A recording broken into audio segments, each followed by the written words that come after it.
Your daddy went out looking for the huz one day and found your mama. Ladies and gentlemen, welcome to High Tea, the show hosted by me, your king, where we sit down and talk about a multitude of topics as I yap for the next foreseeable future. Sit down, have a beverage, because it's time for High Tea, and for today's order of business is the fact that I'm terrified of my mom. Now listen, I don't know about you guys, nothing puts the fear of God in me like my mother, okay? For a variety of reasons, such as physical torture, mental torture, emotional torture, and spiritual torture. Now I'm going to dive into a ton of stories about what my mom did over the course of me growing up that caused me to fear her. Now, one thing to know about my mom, if it came down to me hiding a secret from God and a secret from my mom, God is knowing the secret before my mom ever will, okay? Because I'm afraid of what my mom would do to me, all right? Now, in particular, when it comes to mental torture, my mom was like no other. Now, when it comes to that, there was one thing in particular that she did that really, really got to me. Now, back in the days when, shopping malls were a thing, my mom liked to window shop. And it's not like she just liked to window shop for a little bit. No. It was hours. My mom could clock a full shift in the mall. But it wasn't just any store. It was one store in particular. It was Wet Seal. I don't know if you guys remember Wet Seal, but let me tell you, Wet Seal walked so Forever 21 could run. Okay? She would window shop there 4 hours on and not buy a single damn thing. And obviously, I had to go with her, because who else is going to hold her bags for her? And there were times where she didn't even buy anything. I remember in particular, it was one time, we went in there, spent 5 hours in there. She bought one shirt. We left. Halfway on the drive home, she decided, I don't want the shirt anymore. Spun back around, and then came back. And then spent another 2 hours shopping there. But it's not just that. There are also these things I like to call salon days. If there was let's say for example, a family gathering, some type of holiday party that was going on, and my mom decided to get her hair done, best believe for the next 12 to 14 hours, I was asked out of whatever the hell I was doing that day. It would be me and my sister, because my older brother was able to get out of it because he was older. And obviously my mom didn't trust him to take care of us, so guess what I had to do? I had to go to the salon with my mom. Now, it usually started off like this. At like 7 in the morning, my mom would wake us up, we would brush our teeth, no breakfast, because my mom was always running late. It didn't matter how early she was always running late. We didn't have time for breakfast. We got to hurry up out the door, the taxi's outside. So, at 7 in the morning, me and my sister would wake up and go to the salon with my mom. Now let me tell you something. Nothing is worse than being in a salon full of women and you're the only boy there. So you just have to sit there and listen to the sound of women yap on top of the smell of burning hair and hair products, okay? For some weird reason, every time that my mom went to a salon, she went to a different one every single time. Because she ended up having beef with one of the hairdressers, and then we had to switch salons. So I was never able to build a rapport with the salon dressers, so I was able to get, like cool stuff. Like, oh, here's a candy, here's a pastelito. Like, I was never able to do that. What I was able to do was finesse my mom for a couple of bucks to go to the corner stores that were strategically placed near all of the salons that we went to. So what I was able to do is, once my mom was engaged in conversation, I would be like, Mom, can I get $5? I'm hungry. Because we wouldn't eat until we got to the crib. And we were here 12, 14 hours. I know what it sounds. CPS, please don't come for my mom. I'm 22. I'm 22, about to be 23, okay? Trust me, I'm good. Now, after so many hours in there, I pretty much damn near knew how to do my own mom's hair, okay? I knew how to use the hair dryer. I knew how to wash hair. I knew how to style it. I knew how to cut it. I'm capping. I didn't know how to do none of that. But because I saw it, I thought I could. Now, when it came to that, she knew I hated it. This is why she took me. Because my mom loved to spite me. Okay? Even though I was a good kid, my mom loved to see me suffer. I don't know why. Some moms love it. Now, I want to preface this by saying, I love my mom. Okay, my mom loved me, I think. Don't come for my mother, please. Pause. Actually, no, don't come for anyone at all unless. Oh, Jesus Christ. Just don't come for anybody unless it's consensual. How did I get here? Oh, God, I'm gonna have to edit so much of this out. But yeah, the window shopping in the malls on top of the salon days was nothing compared to the physical torture that my mom put me through. Now, I don't know if you guys are aware of what is known as delayed ass whoopings. There's nothing more terrifying on this earth than you knowing that you're acting a fool out in public, like sullying your parents' name, and them just looking at you like, just wait until we get home. Like, whether it was out in public or parent-teacher conferences, let me tell you something. If my mom found out I was acting out in a parent-teacher conference, that delayed ass whooping was gonna be something vicious, okay? And a lot of the times, you don't know when it's coming. Your mom just gives you that look like, this what you're doing? Okay. All right. Thank you, Miss Teacher. Thank you for letting us know. She just gives you that look like, you know, that look.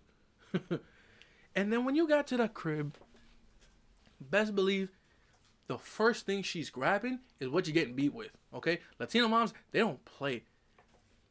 Anything in my mom's hands was a nuclear weapon, and for some reason she was surgical and precise with it all. Whether it was a belt, a pan, a wooden spoon, a chancleta.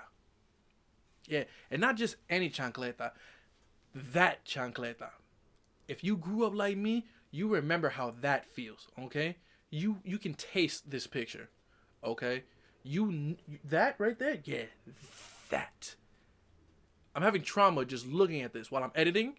I can see this picture. I can taste it, okay? I can feel the foam. I can feel the netting. I can feel the little freaking rhinestones. Specifically this color, the red one, okay?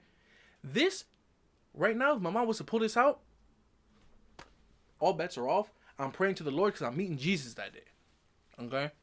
Now, one of the worst things my mom ever beat me with, I wouldn't want to say beat, okay? I'm going to say discipline, all right? I don't want to hear nothing from nobody saying that, oh, your mom beat you as a kid. Yeah, she definitely did, because it showed me discipline, and now I know how to treat people with respect, okay? I'm not out here acting a fool. I'm not out here, embarrassing my mother. I'm an adult now. I'm doing great, thank you. But yeah, one of the worst, oh God, my eye. One of the worst things that my mom ever, beat me with was a Nintendo DS charger. Now, I remember this very vividly because it was the day that Victorious premiered on Nickelodeon.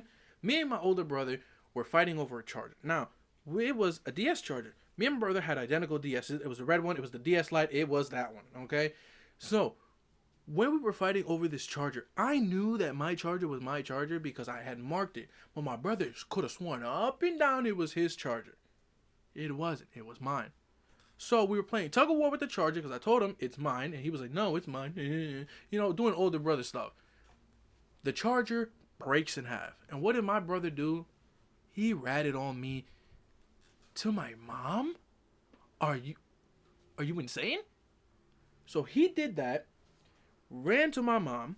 My mom came in guns blazing. You would not believe that she came in here and she beat the brakes off me with a quickness. I had to sit there and she beat me with the charger, by the way. She took the charger, whap, whap, whap, whap. Boy, whew. She beat the brakes off of me to the point where, you just had to have one of those silent cries. You know, the ones where you can't scream, you just tears running down your face, and you start getting those thoughts like, I'm going to run away. I'm going to grab one toy, and then I'm out of here, bro. I'm out of here in the morning. I never left, because what was I going to do? I was 7, 8, 9 years old. I'm not going nowhere. Where am I going to go? My grandma's house? My grandma's house was too far for me to walk.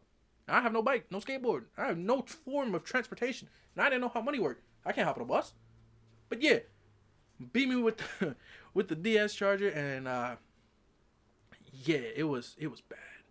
But then another time with the physical torture, it was a day where my mom had gotten these cups, right? These cups were weird. She was raving about these cups. It was a new one.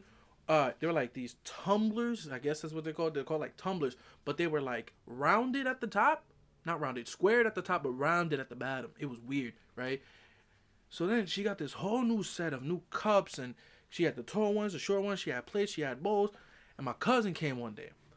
My mom always told us, yo, don't grab the nice cups for simple beverages. Those are fancy ones for guests. We always had the ones for us and the ones for guests.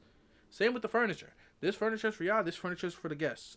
These towels are for y'all, these towels are for the guests. Everything was separated. So my cousin grabbed one of the nice cups. And you know it's a big no-no. Do not grab the decoration cups. That was the summer and my cousin was very thirsty. He grabbed the nice cup, got a glass of water, dropped the glass. Boy, my mom came home from work that day. She saw that broken glass in the trash can because my cousin, for some stupid reason, didn't decide to clean up the glass. He just decided to sweep it up and throw it in the trash can. He didn't put it in recycling. He pretty much just left all the evidence right there. So my mom came home beat up from working third shift. She was working 3 a.m. to around like 4 p.m. My mom was beat, and she came home and she saw like she was already pissed off from work, and then she saw dishes in the sink. She was like, "What the f is this? I didn't raise y'all to leave dishes in my sink." So she was already pissed off from that. So now we're 2 for 2. She's pissed off from work, and she's pissed off because she saw dishes in the sink. Then, when she grabbed her lunchbox to empty it out, opened up the trash can, what'd she see? The goddamn glass.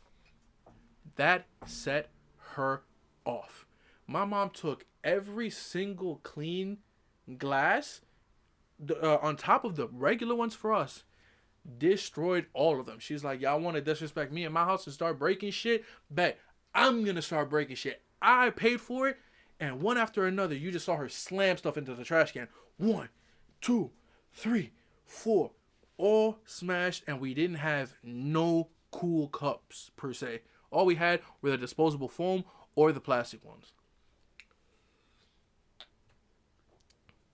Is this to say that my mom is a perfect mom? No. No moms are perfect. Did she torture me? Absolutely. Would I do anything different? Yeah, probably. Yeah. I'd probably leave my younger self at home with my older brother so I wouldn't have to, taste the smell of a salon. I cannot go into a salon anymore.